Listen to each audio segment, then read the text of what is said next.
Blackmore Vale. We're by the road and we're looking across in the distance to Melbury Hill, and we've got this amazing ancient pond full of bulrushes. So today I'm going to demonstrate to you in a wet on wet technique and a drag technique bulrushes and reeds. I'm going to use a very thick type of watercolor paper. It's like card. It is a Bockingford and it's about 200 weight, 200 pounds. So it's rough textured and it holds the water really well. Plus I'm going to use my favourite brushes. It's a Chinese bamboo brush. It's made of bamboo with a lovely sort of natural hair. I think it's goat's hair on the end. I've got a variety of them. Down there. Okay, let's just leave that on it. So the variety that I do have and I have been using is all of these. So we've got a wolf hair, and again this is goat's hair. I think this is, I'm not sure, could be wolf hair or goat's hair, but they're all natural hair, and some you can't use to etch things out because they have that on the end, and then some are made of bamboo. It's perfect, absolutely perfect for doing reeds and grasses and all that kind of thing. So we're in the North Dorset, just on the edge of Shaftesbury where I live. I'm going to use 3 colours in a 3-colour technique. I've got Crimson Lake, Yellow Ochre and Prussian Blue. I don't have any Prussian Blue in the Holborn range. These are the Holborn range. They're Japanese paints, they're amazing. I've got Daleroni, okay, for the Yellow Ochre, and I've got a Winsor and Newton for the Prussian Blue. So I've got a mixture of different makes of paints. It really doesn't matter. But these 3 really work together for the earthy tones that you need, particularly in this area, but they're very romantic, depthy colours. I'm going to do a couple of washes with this large Chinese bamboo brush. So the first thing I do is always wet the paper. That's very important. What I've done as well is I've folded it. Can you see that? Because it just, again, I can hold it like that. It just gives me more flexibility. Okay, so just make sure you really wet the paper. And it's quite an overcast day again. It's threatening to rain. So, my favourite colour, Yellow Ochre.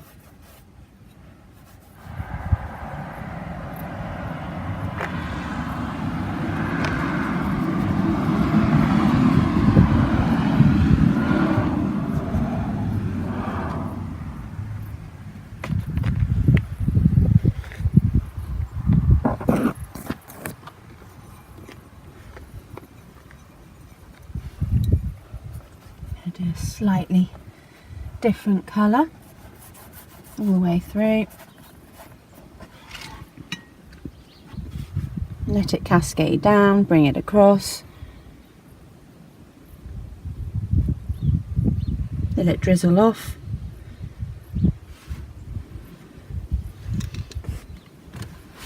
Use an old cloth.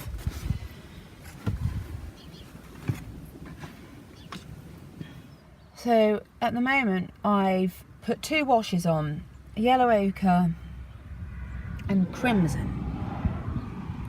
And then what I've done is I've put some Prussian Blue into those 2 colours to create the moody greys that are in the sky.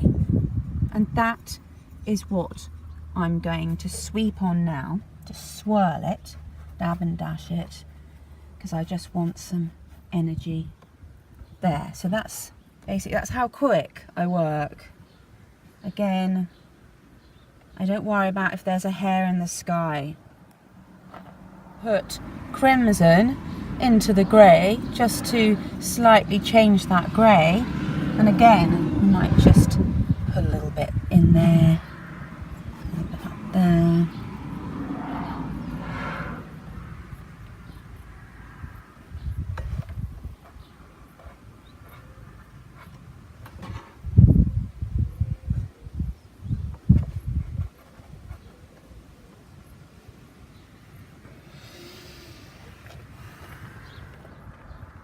Okay, so I've got the energy in my sky, I think. I've warmed up that sky. I didn't want it so pale. So it's very moody and dramatic. But I want to create now just the pond. I don't want to put any trees in it or hills. There's no background. It's just going straight. This light is going to fall straight onto the bulrushes. So that is going to be my dragging technique next. The brush I'll be using is probably this brush and this brush. Who knows? And maybe this brush. We'll see. So what I'm going to do is mix, obviously, the colour of the bulrushes. So the colour of the bulrushes is quite similar to my sky, in a funny way. So it's this gorgeous sort of chestnutty, rusty sort of orange on the side of the bulrushes and dark brown. So I'm just going to see what happens.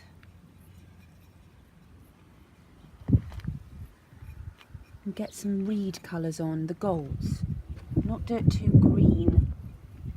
There will be some olive greens.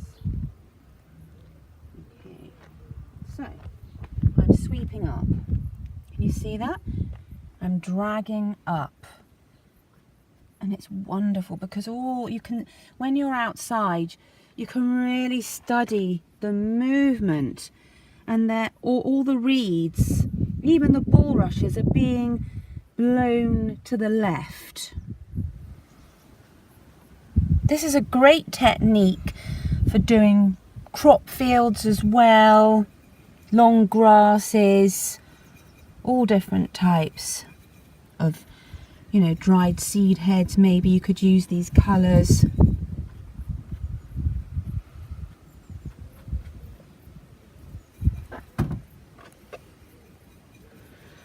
And did you see that? So again, I'm mixing similar colours to my sky. So by mixing all three, I'm making lots of different shades of earthy colours.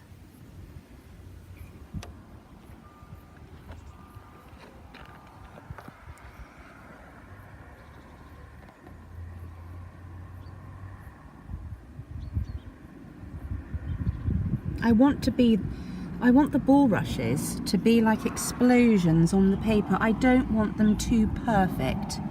I might use this wolf hair brush. Let's try that.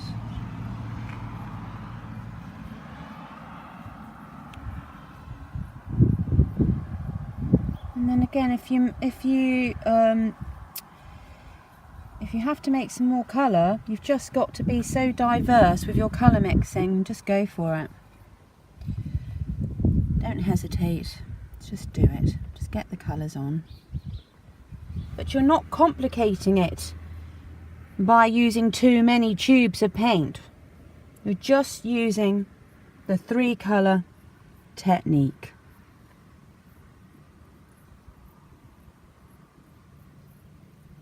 And it's drying already, you see, because I'm out in the air, and that's what happens. It does dry very quickly. So you have to try and get it as natural as possible.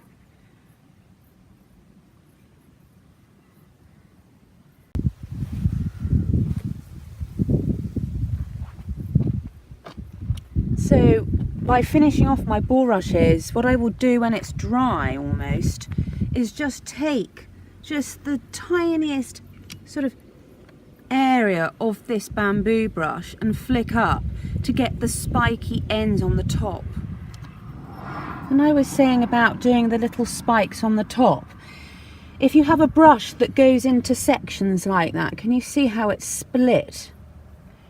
You just use, or you try and use, just look, just very quickly. And you see how great that is, because it's not too perfect. And it creates those little spikes on the end. And just do that again to separate them. Yeah? Okay. But also, I'm going to just drag a little bit in between because it's starting to dry. And in case you haven't noticed, I haven't added any green to this, but I will be. But it'll be very subtle.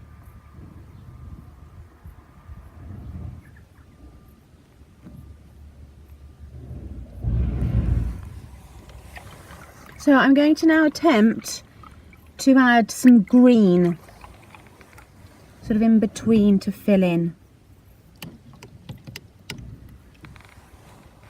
Just going to clean my brush a bit. Okay.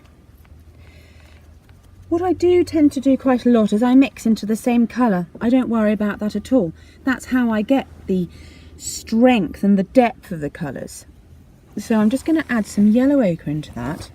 And the Prussian. Okay, and straight away I've got a lovely rich olivey green. Just put a little bit more of that in there. And again, I'm going to drag up from the bottom and flick up. Can you see that? Okay.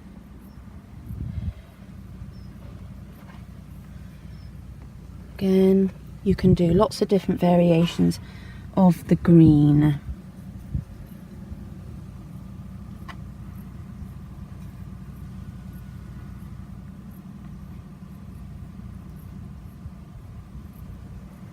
I love earthy greens, olive greens.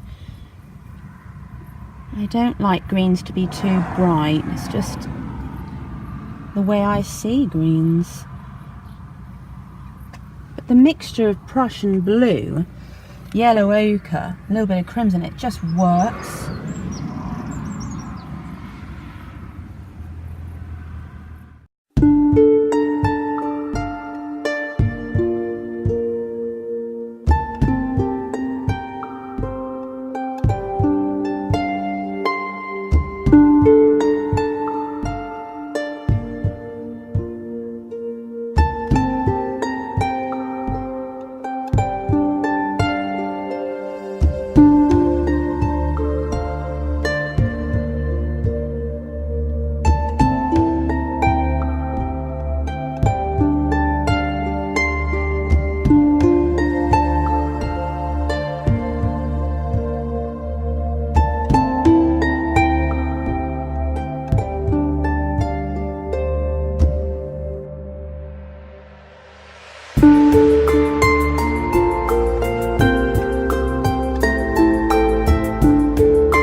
Today I've just completed my wet in wet technique in watercolour out in the Blackmore Vale area, and this is Margaret Marsh, the start of Margaret Marsh.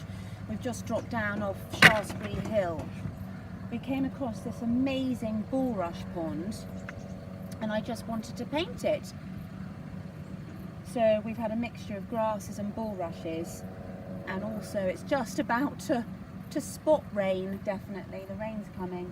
But it's very moody, this area. It's very dramatic, it's very earthy and rustic. And this is what I've grown up all my life seeing. This is what I know. So I've created a moody sky, but I've given it a glow. We've got planes flying over from Compton Abbas airfield, so we've got a lot of noise. Even though we're in the countryside, we have a tractor running with the farmers working hard on a Sunday morning. And yeah, we can't get away from the noise. So I found this particularly challenging because we've had cars going past, aeroplanes and tractors. But keep focused and you just keep going with what you do when you paint outside.